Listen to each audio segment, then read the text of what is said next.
We got top 10 Finnish draft eligibles. This is the first list that does not have an honorable mention. There is 0 honor in Finland. Yeah.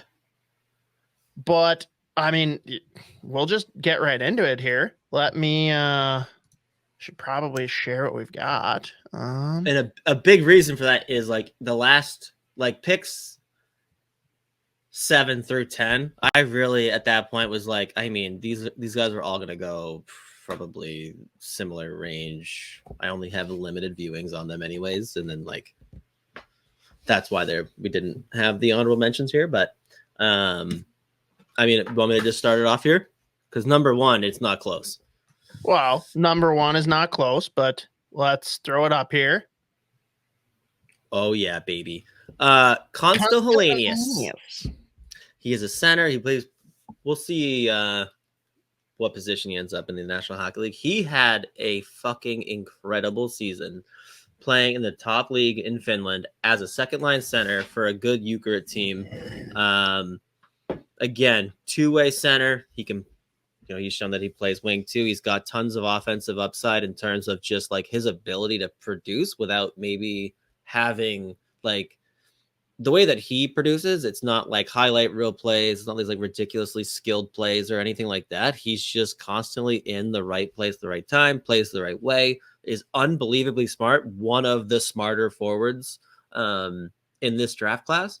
So, I mean, I think at this point, with how well the season went, how well he played at the World Juniors, another guy that just like factors into every game, whether he's scoring or not. He's talked himself into top 10 discussions. I think I put his tier 12 to 20. But 51 games in the top league in Finland as a fucking 17-year-old this year, 14 goals, 22 assists for 36 points. He was also a point per game in the playoffs for Jukurit. He's just been incredible. And like, he started off the year hot and all of us were like, all right, let's see if he can keep this going here. And he legitimately just did not slow down. First game, he went and played for the Finnish men's team, like the actual, like not U18, U20, just played Finland. I forget who they played. First goal of the game, scored. So he's just produced everywhere. And he is just such a good pivot as a forward. He can be in your top 6. If he's in your middle 6, you're loving it because, again, he can play center, he can play wing, he's going to produce, he's going to be a solid 2-way guy, he's going to kill penalties for you. Like, there's not really any area of the game where you're worried about having him on the ice. So I think he will go closer to 12 than 20. It's just whether or not teams are going to be able to see past him not being 6 feet tall and playing center. So we'll see. But he is just phenomenal. And there you go. The picture you used, he's rocking the gold bucket, which is, again, one of my favorite traditions, just like the top fucking rookie on the team wears the fucking gold bucket. And it rules. Dude, I love it. They only did it for 1 year for Chell. I think it was 05, where they did what they called free for all. And like, it literally up to 4 people, just pick one player and you play at one end of the ice and whoever scores the most. And whoever's in the lead gets the gold helmet. And back then, I'm like, what the hell is this? Like, I'm about it, but why? And it is such a cool tradition that I wish the NHL was that fun. It'll never happen, but that would be so cool. Although that might get confusing with ridiculous teams like Vegas and LA who already wear helmets like that. So, question though, because again, 12 to 20 is like no slouch. Beginning of the season, I'm pretty sure you had him at like 6 or 7 on your big board. So is it anything you've seen that has made him drop, or is it just the defenseman blowing up and being way better than anticipated? It has nothing to do with his play. It has been all just the fact that guys like Caden, even the forwards like Caden Lindstrom, like Liam Greentree, all these guys have just like skyrocketed. So it has absolutely nothing to do with Konsta Helenius. Like, he has just been solid since day one of the season. Here's a fun exercise then, and I feel like this is going to be pretty regular because it's 2 guys that we keep talking about for the Wild. Rank the 3 in order that you personally would draft them if you're Judd Brackett. Konsta Helenius, Tisha Ginla. I think you know who the third one is. Yeah. Mr. MBN, Michael Bronseg Nygård. This is today. This isn't permanent. Today, as you watch your Bruins tied 1-1 with the Leafs, rank the three. I'll go Iginla.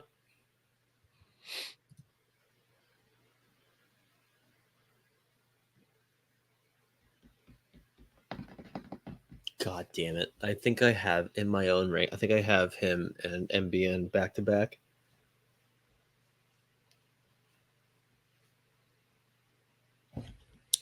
Fuck me. I hate Don't hurt this. yourself. And I'm about to with what I'm going to say, just because I think it gives more upside in this one. But Helenius MBN.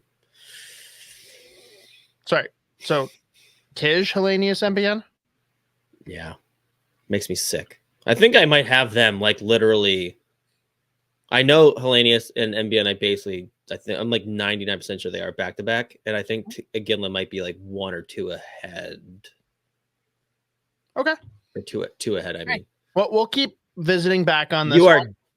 They're dancing if they get one of those three, though. Like they are. Doesn't it seem like a lock though that one of those three will be there? Should be. I could see that. I mean, if they pick 13, I could see those three. I mean, MBN might be there, but I could see both Iginla and Helenius going before them. Right. If they're third. Which, I mean, let's be real. Anyways, but yeah, it's realistic. Is the one you actually want, like for personal I love him. reasons. You need him. All right. On to number 2 in the Finnish rankings. We've got Emil Hemming, which I got a comment here. This logo, like, why is it a beach ball? I don't know. I don't know. I know nothing about that. But Emil Hemming, interesting player. Like, so he was a guy projected probably later first, maybe closer to like probably more like a second guy. Hit the Helenka last August and was by far Finland's best player, and they were not very good. It was like him and Kiviharju. And Kiviharju was like barely healthy, but he's a 6'2" right winger, right around 200 pounds. If he decides to be physical, he can kind of play physical, but not really interested in that. He's got a ridiculous shot. Like, he is a goal scorer. Obviously, like, made it into the Finnish Liiga this year for TPS. And I think he scored 3 of his first 4, like went cold for a little bit, but like there is legit upside there. He's got the skill. His main, again, the calling card is that shot. And he's shown a little bit more playmaking as the year's gone on, but like he is kind of, I wouldn't necessarily call him like a pure sniper. He's shown some like defensive ability when he's interested in it. It's just like whether or not he decides to. Skating's a bit of a problem, not like the quickest guy. But I mean, again, like I think his debut for TPS immediately scored like with his first shot in Liga. And then when he is playing against his own age group in that, it's like the U20 SM-sarja, whatever. Like he is, I think his first 4 games playing U20, he had a hat trick. Then he put up 4 goals. Then the next game they were down 3-0. He scored a natural hat trick in the 3rd period and the OT winner. Like he just went all the way off. So like he's just so much better than everybody in Finland in that league at his own age. So there is high upside there. I worry about the floor. I still think he should be probably closer to 30 than 20. I kind of just put the wider range. It's just like how the Finnish kids are working this year. But he's definitely an intriguing guy, just given like the goal scoring ability, the fact that he's shown a little bit of interest in not just being a sniper this year. Like that's why he was able to stick in Liga for 40 games this year. But like that upside combined with the fact that he's as big as he is, the skating's a work in progress, but it's not like you can work with it. Makes him very intriguing. And again, like when he plays for Finland, he's great. So like he made their World Junior team, did not have that on my radar coming into the year, but he made their World Junior team, played pretty well. I think he had an assist in their first game. So I put his tier 20 to 30.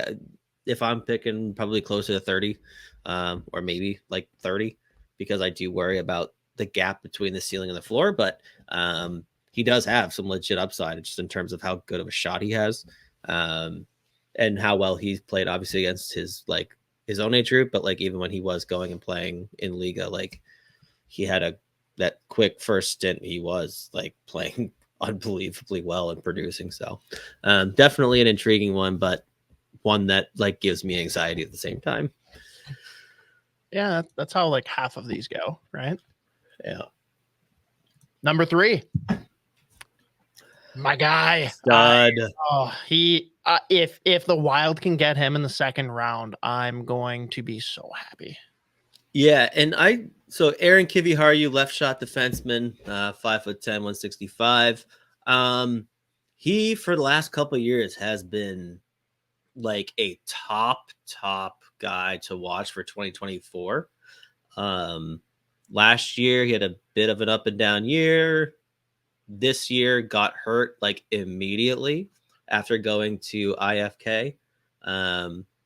Like he moved, I think he was at TPS before. But his ranking obviously has taken a huge dip or a dive, just given the fact that he's barely played hockey this year, and the hockey did play. What was his highest rank? Like where was he was easy top 10. Oh shit. So the upside is undeniable. His problem is he's a defenseman that's 5'10", and like people have him pegged as like a raw offensive guy, but like he actually can defend fairly well, especially just given his size. But he's probably the puck right here. Yeah, exactly. 2 Helenkas ago, he was a double underager, and he might have been a top 5 player at that tournament that was getting absolutely dominated by USA and Canada. Like he is like the deception, the skill, the ability is just out of this world. He just legitimately has barely played any hockey this year. So that's always going to make you nervous. But even last year when he was healthy, like there were like just some holes in his game that we hadn't seen for a while. A lot of that just had to do with the fact he was going back and forth between like Liga and the U20 league as a double underager. So there you go. But yeah, it's just been a tough year for him, just given with the health, but the upside's undeniable. Like I wanted so bad to keep him in my first round, so I put his tier 33 to 40 just outside. But like just given the fact that we have not seen him play, and even when he was healthy this year for their 7 games or whatever, there were some big concerns. And like he was definitely struggling for a few of those games.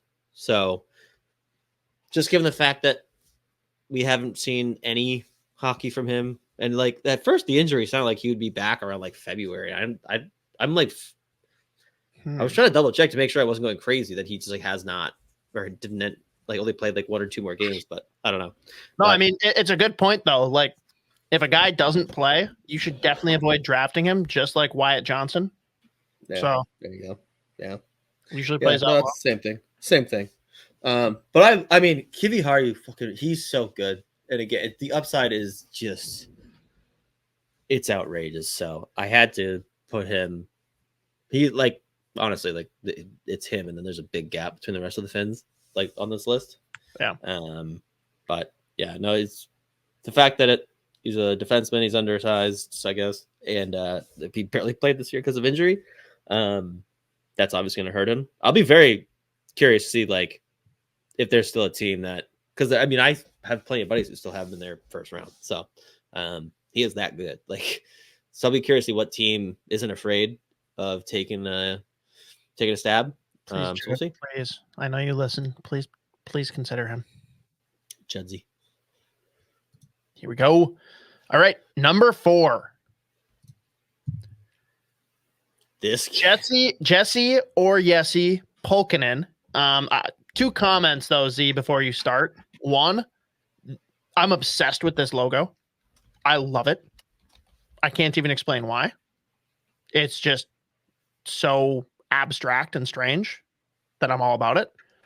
Also, Yesi Pulkkinen, this is Mr. Steal Your Girl. Like, I would not leave my wife alone in a room with this guy. Look at him. Yeah, he's not 6 foot. That's what you put on the sheet, bud.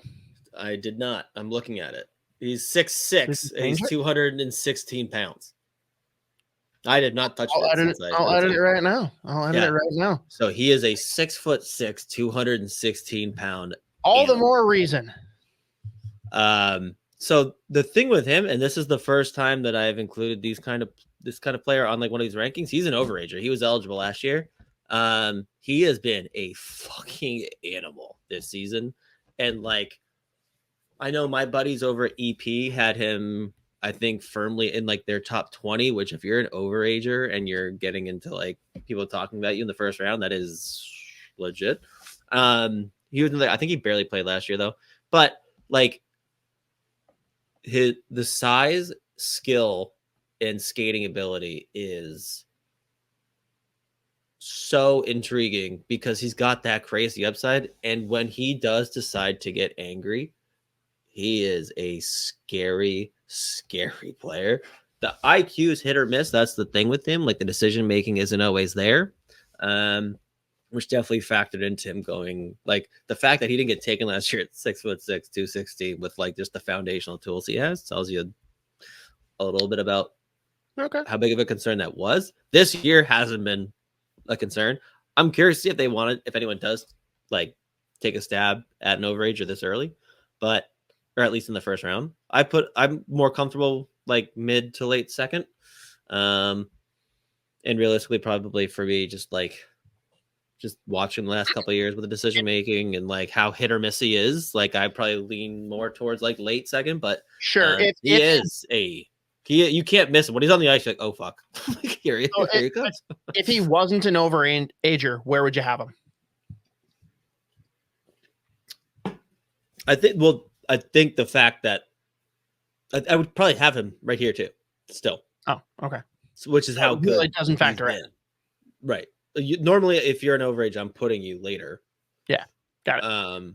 But like he's been this good all year, and even like the back the back end of last year too. So I was pretty shocked that he didn't at least get like drafted last year. But that's the big thing with him. It's just like teams are going to factor in the overager versus like this fucking mobile left shot defenseman who's 6'6", 220 pounds. Like has played real good hockey this year. So it'll be interesting. But again, when he's on the ice, you can't miss him. Like he's making plays, and he just happens to be 6'6", 220. So he's going to be an intriguing one to watch. Yeah, first overager, I guess at this point, only overager that we put on this list or these lists. Big. On to number 5, Vikki Viin, which this guy, first off, playing for a team called Cuckoo is just fun. Yeah. But this guy, I have to look through a ton of like Google image searches to find these images to upload. The best way I can describe this guy is like an upset baby. That is the face he has. He's an upset baby. That's a good. I like that. By the way, Cuckoo's helmets, nasty. I like that upset baby. Yeah, that's good. He's one that I had pretty high. Well, let me not. I think I may have had him pretty high, at least in the first round preseason. The thing with him is the offense just hasn't really popped at all this year, but he is a like sound defensive defenseman. Again, like real good skater, very smart, like never going to hurt you. It's just the upside's been a bit of a question, especially this year. But which again, that's more of like just the skill not being as evident this year. It doesn't look as comfortable with the puck, but like again, just like defensively, he is a physical defenseman and he's solid. Just like he is very, very smart, very physical, and just sound defensively. So another guy that you're never gonna like worry about, but the upside just hasn't been there this year. So he definitely slipped out of. I mean, I don't think anyone's got him really firmly in the first round anymore, but I like him a lot. And if you can pick him up like late second round, I think you're probably pretty happy with that. And again, in the past, he's shown a little bit of offensive upside. Just the skill has not, like he has not looked comfortable when he's playing, and he pretty much only played in Liga this year. And again, just as like a sound defensive defenseman, but the skill hasn't really popped at all. There hasn't been a ton of offensive upside this year. He looks like pretty uncomfortable with the puck playing pro hockey. So that's why he's probably taken quite the dip just in terms of like a tier or ranking for him. But I think he's a guy that will go to the NHL and you will never complain about him. And there'll be fans of other teams that have no idea who he is, but he will be a perfectly fine long-term NHL player who just does his job. So I like him a lot. So late second, early third, you're happy to take a player like Vikki Viin. And he's got a great name. It is a sweet name. On to number 5, Ondrej Kose, which this logo looks like the Wild players decided to draw it. So this is Ilves. Their barn is one of, if not the best in Finland. That place is a fucking madhouse. And they pack 20,000 strong every game. And like just the European fan for any sports, like going to those games, like because the Brewers had a prospect playing for them for like 3 years. So I was watching a bunch of those. That place is nuts and phenomenal fan base. The games look like so much goddamn fun. So that's just a little fun fact for everybody. But Ondrej Kose, interesting player, two-way winger. He is mean as fuck. Like he loves to fucking just throw the body around. He's got sneaky skill. Got hurt this year, didn't play a ton of hockey, so that's going to hurt him. Is this weight accurate though? Because this is what you gave me. I know. That's what I looked up. I had to double check. Like I read this, I'm like, there's no way that there's a 148-pound kid, 6'1", that I refuse to believe that it's true, but everywhere I looked, like it was. I mean, look at him. He's skinny. He's not that skinny, dude. I know. I think like, I was looking. I was like, that can't be real, especially given right? Like maybe, yeah. And like it's just funny because he's also like mean. Like he is. Like he hits. That's why I had to stop. Everything that moves. As soon as you said he plays mean, I'm like, dude, this has to be a typo. Like, yeah, I know. I was shocked. But he is like he's got sneaky skill. He is a very smart player. His calling card's going to be his two-way game and like probably leaning more towards like the defensive side of the puck. But like if his foot speed can like take it up a notch, I think there's more offense in there. That's what might hurt him a little bit. But he is he's a very smart player. He's a two-way guy. He's physical, loves to hit, despite the fact that apparently he's 148 pounds. He's an absolute beanpole out there, but he's an interesting player. And it sucked. He was actually playing pretty well at the beginning of the year, like earned his call up to Ilves. It was a good team in Liga this year. But again, got hurt, didn't play as much hockey as we would have liked. But I think 3rd round, 4th round, good player to pick up. Just given how smart he is, and again, like the fact that he is as good as defensively as he already is. But he's an intriguing one for sure. He was probably, and like his Helenka, he was probably one of the best defensive forwards at that tournament too. Like he was shutting everybody down when he was on the ice. So interesting player for sure. Yeah, he's a regular MBN. It's tricking us here. Yeah. All right, on to number 7. Topus Hnen. Is that right? That'll work. We'll go with that. Okay. I mean, I don't know. I'm Topias Hnen. That's Topias. Sure. Another intriguing guy. So he played the bulk of past like year 2 playing in Liga, in like a bottom 6 checking role. Geez, like the mobility is fun. Like he fucking flies, and he's got a nonstop motor. So he's shown that he can play a bottom 6 role of just like raw chaos, and be effective because he does have that defensive ability as well. But then when he's going against his own peers, he flashes the skill, playmaking ability. I think in the NHL, he probably projects to 3rd, 4th line, like not like an offensive black hole, but like just an absolute pest to play against. He forechecks everything that moves. The fact that he was as young as he was and filling like the bottom six role, but playing like substantial minutes for a guy playing on your third or fourth line, and pretty much just like a role of chaos this year. And he was incredibly effective in that role. It was great. So I think as so many of these Finnish players are, I think outside of like maybe I think two of the kids that I put in the top 10, they are an unbelievably, like in terms of hockey IQ and how smart they are like probably of any like group collectively, like you would say their best trait is like just how smart of hockey players they can be or are. And that's definitely a kid like Topus Hnen, however you want to fucking say it. But I think there's more skill and more offense in there that we just don't get to see because he's played pretty well. I think he played only in Liga now that I think about it this year. And when he goes and plays Finnish U17s, U18s, like then you see him get a more prominent role and like he does flash that skill. So like he's definitely got some kind of intriguing upside, but like you can see him absolutely filling a role in your middle to bottom six. And another guy you're just never gonna like have a complaint about. So I like him in like the third, fourth round range.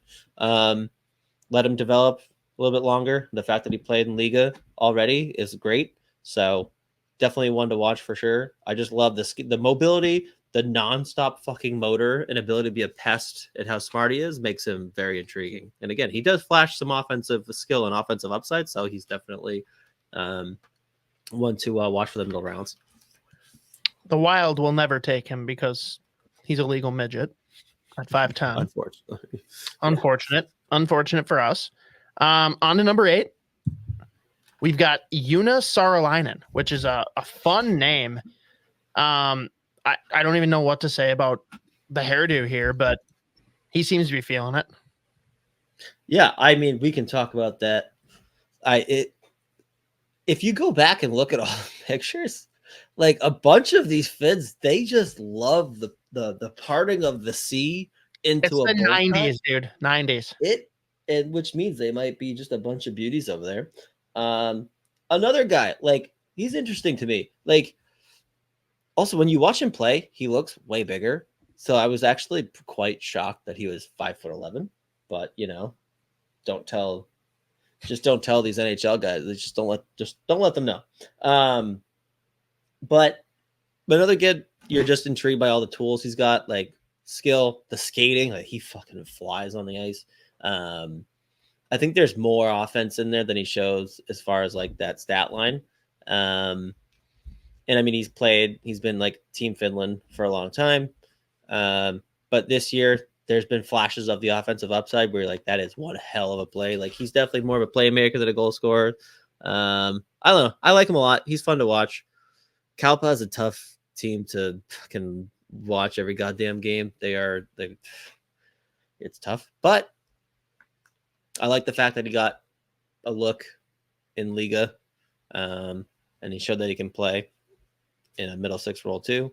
But like the playmaking is intriguing to me. I like watching him play. I put him in there. We'll see. I've only watched probably, I think like of all the Finnish teams, Kalpa probably is the team I've watched the fewest like full games of. So, but I don't know. Whenever I watch him play, he's noticeable and he flashes that skill and upside. So he's an intriguing player to me for sure.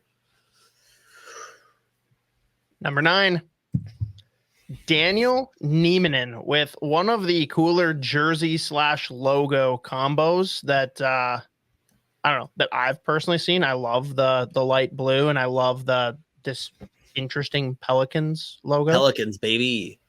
Yeah. So this is another kid. I was actually surprised when I saw that he did have like 29 points, 37 games this year, because like his calling card is like a ridiculously mobile two-way guy that doesn't necessarily pop in terms of skill or offensive upside. So the fact that he played as well as he did offensively this year is pretty great. But like, you can't beat him off the rush. Like he is just not beatable. He's a guy I could see him going. I put 100 plus just because like it's been I think if I had probably watched more and seen more of the offensive upside this year, I probably would have put him closer to like the 80 to 90 range. But this is the first year I've seen any kind of like actual offense from him. Because again, like he doesn't really maybe he's kind of like one of those guys that knows what his like skill limitations are. So like he kind of just plays to his strengths in the defensive zone. But once he gets into the offensive zone, maybe he's willing to try a little bit more. But like he is an excellent defensive defenseman, like whether it's in zone or against the rush. Like again, you just can't beat him wide. He's one of the more mobile guys, especially out of Finland. So and there you go. He's 6 foot, not 4 foot. So there you go. That's a big win.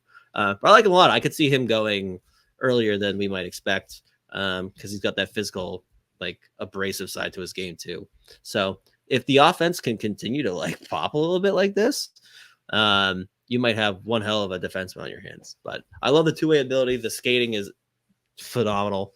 So he might be a real good value pick for someone in the middle rounds. All right. Wrapping it up. Number 10.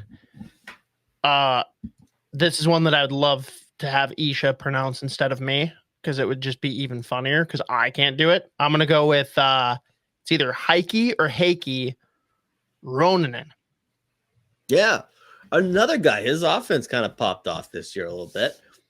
Looks like he's wearing a fucking St. Louis Blues jersey in that bottom left pick, but like that's all right. We'll forgive him for the Blues. Yeah, well, there you go. So maybe that's just the same. That might have something to do with that. But he's a 200-foot center. He's got big size. He loves to play physical, and that's been like his thing forever. This year, all of a sudden, 37 games, he's got 20 goals and 27 assists for 47 points. We love to see that. But like again, his calling card forever has been just like his physicality and two-way game, and like he's been looked at pretty much primarily as like a defensive center. But this year, like he's flashed skill, he's flashed like some playmaking ability. He's got a good shot. Like he's always had the shot there. He just never was really like using it very often because he was pretty much primarily used as like, you know, like a defensive forward. But the upside this year maybe decide that he had to go in that top 10. So another guy, I think he'll probably go late, but a very, very intriguing guy just in terms of like the size, the two-way ability, and the fact that this year he's kind of like, you could say popped off, I guess, offensively. Definitely an intriguing player. So, but yeah, I put him in the top 10. I think that's all I got. Oh, and I can't hear you anymore. That's because I'm muted. Hey. Yes. No honorable. He does look like the Malcolm Middle guy. And yes, he does. Now we have one here from Jason Howard, and you would know before I would. Fuck. Mikko Koivu's nephew is in this draft class, isn't he? I actually don't know. He might be. Well, if Jason Howard's saying it, then he is. I believe Jason Howard. Just like the CHL rules we discussed, does he automatically get a banner hung? I forgot. Actually, that I'm such a fucking dumbass. Yeah, Atus Koivu. Yeah. If there was going to be an honorable mention, I was going to put him. Yeah, Atos. That's okay. That's fun. Yeah, I forgot about that. He would have been in the honorable mention. I should have put him in. That's actually really annoying now I think about it. You should have put him in the name. Yeah, Saku's son. But yeah, he's a guy. He'll get drafted for sure.